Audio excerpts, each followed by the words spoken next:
Hello everyone, welcome to the second part of the AI tutorial we had. In the first part, we talked about moving from writing the tool to research assistant, attitude when we deal with AI tools, how to make rapid synthesis and the first pass workflow, and how to use AI as an assistant in the bibliography and the citation audit, and of course how to use it effectively when it comes to identification of the gaps and the blind spots in our work, whether it's a paper, a thesis.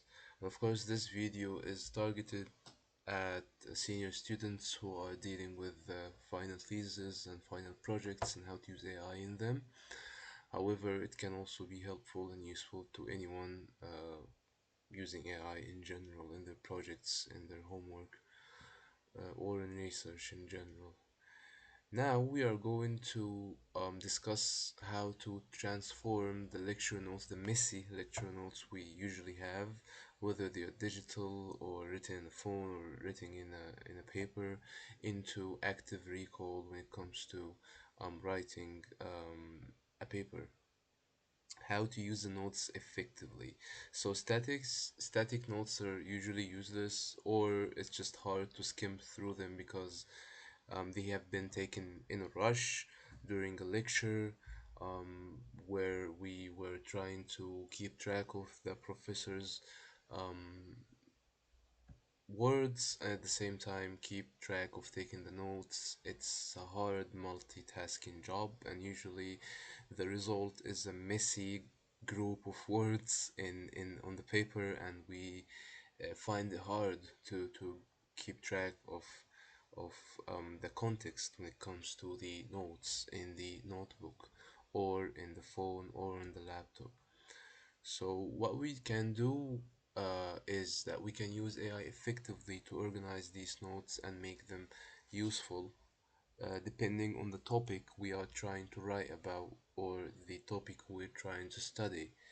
So we can make the AI talk back to us or make the notes talk back to us more accurately.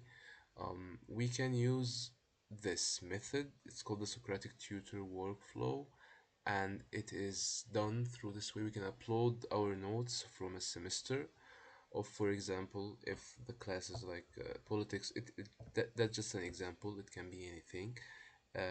And we can say do not summarize these. So it's the first mistake we usually fall into, is to ask it to summarize because it doesn't really know what we want. So it's a very general demand for us to ask it to summarize it. And usually, I mean, it can be a bit helpful, but it is reducing the potential of AI. So summarizations aren't the best idea in usual.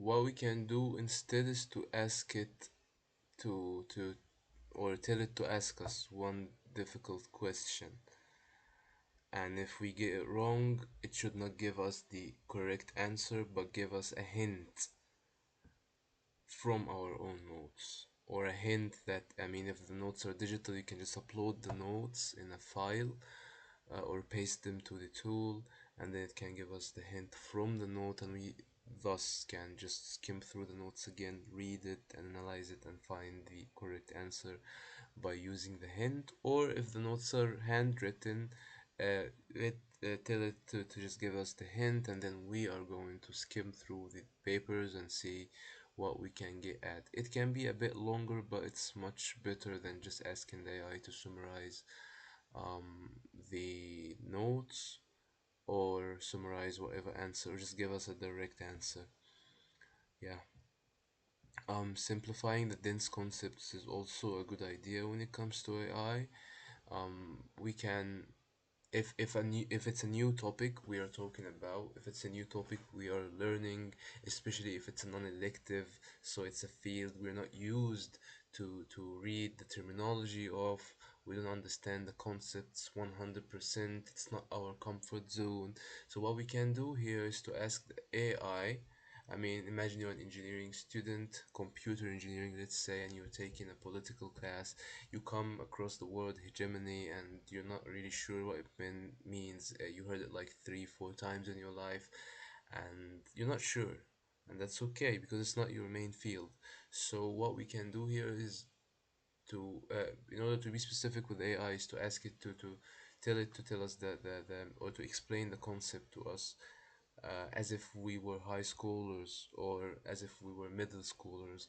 When you tell it these keywords, the AI understands what you want and gives it to you in a much simpler yet accurate way, so that it's easier to understand. Especially, I mean, if you are um, let's say a social sciences student and you're taking a class in medicine or a class in biology, you need to use this. I did this too and it really helped. So I suggest, I highly recommend this approach. And if it's even a more technical issue and you have to fix it quick, you have to find a solution quick, you can even ask it to tell you or explain to you the concepts as if you were a 10 years old or 5 years old. This is really effective when it comes to AI. So this is one of the correct ways to use AI in general. And then after understanding the concept, after spending some time wrapping it all up in your head, you can ask it to explain it as if you were a PhD candidate. And it's gonna be much harder to understand, of course, but this is not meant for you to understand 100%, just to make comparisons and challenge yourself and see how much you can understand from both versions.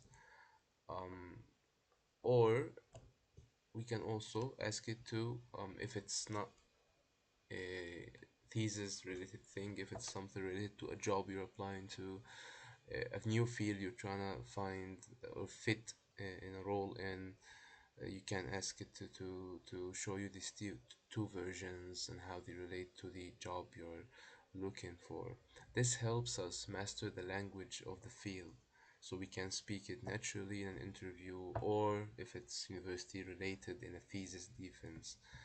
So this is one good way of using AI.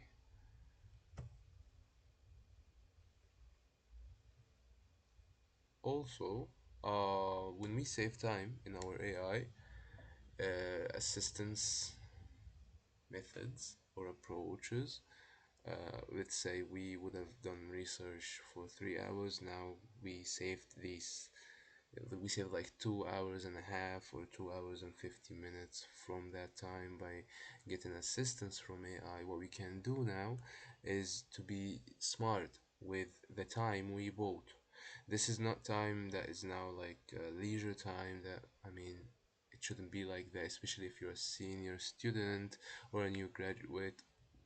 What we can do is that we use that time to or like direct that time into our career, into our job search, job hunt, whatever you want to call it.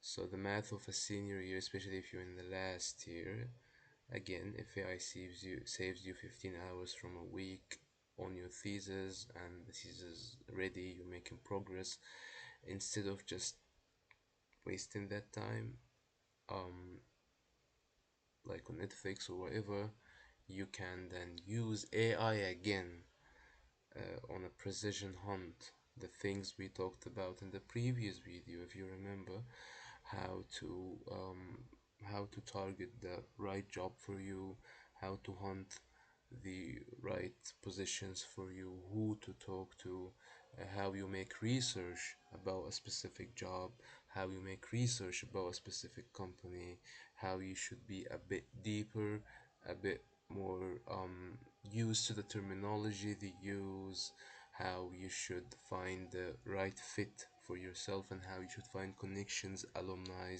or people working as managers in these companies so that you can ask for coffee chats, for insights, for 10-minute calls with them. So, for example, if you are saved 4 hours on a week from citations, you're not gonna do citations. AI help you doing them. You can spend the same 4 hours researching the technical directors at your target company that you're aiming to work in, and drafting a personalized outreach. Personalized outreach here means that it's personal to them. It has information that they know. If you mention, it means that you made your research and it of course improves your chance of getting the call with them, getting the meeting with them, and getting the role at the end of the road. So we can, for example, show a split screen, and I mean you can use the split screen. On the left you can have your finished AI organized bibliography, and on the right you can have your LinkedIn inbox with 3 scheduled inside coffee chats. This means you have accomplished your goal of multitasking between your job and your academia. And using AI like this proves that you're ready for high level business support roles. You aren't just a graduate, you are a workflow optimizer. So the terminology is very important here. It's all about how you frame yourself. You're not just a student or a newly graduated student, you're not a student anymore. You're someone who can manage workflows, who can manage work schedules and work tables. So the perspective makes a big difference here. But a good reminder that we should have is that we should not at all trust AI blindly. It's basically a stochastic parrot that keeps on repeating the words we say. It's not. It doesn't have insight. It doesn't have actual knowledge. It's just a machine, and it's really important to remind ourselves of that. So when it predicts the next word correctly 99% of the time, it doesn't mean it knows the truth. It means that it's really well trained and it's a really good machine. But trust it blindly would be a big mistake.